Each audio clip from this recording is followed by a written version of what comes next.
Studio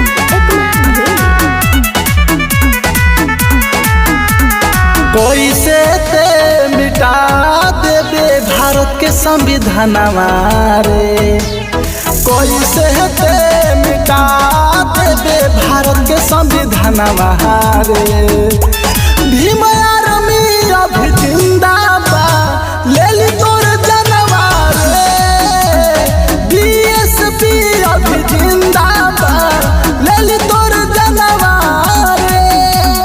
कैसे ते मिटा देबे बहुजन के आरक्षण रे।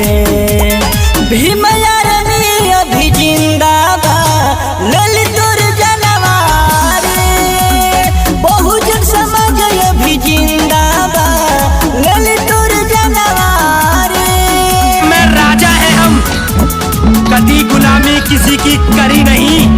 अरे जो बनता हूँ लैंडलॉर्ड, गलत बात हमने किसी की सही नहीं। आन बान और शान स्वाभिमान बाटे हो, संविधान हमार देशवा के जान बाटे हो। जय भीम। आन बान और शान स्वाभिमान बाटे हो, संविधान हमर देशवा के जान हटे हो। तो कैसे ते हटा देबे बहुजन के आरक्षण रे। भीम आर्मी अभी जिंदाबाद ले ली तोर जनवार रे। बहुजन समाज अभी जिंदाबाद ले ली तोर जनवार रे। मानो से कहो, अगर हमारी उड़ान देखनी हो तो अपना कद और ऊंचा कर ले।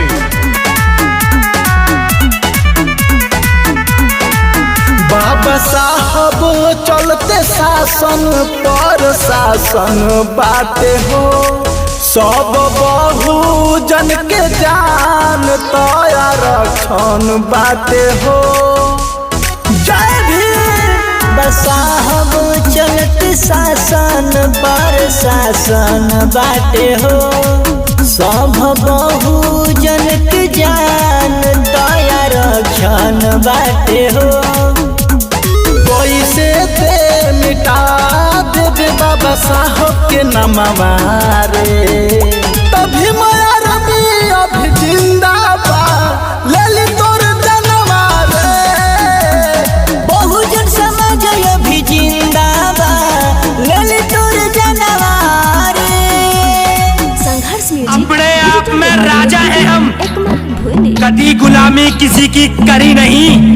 अरे जो बनता हूँ लैंडलॉर्ड, गलत बात हमने किसी की सही नहीं।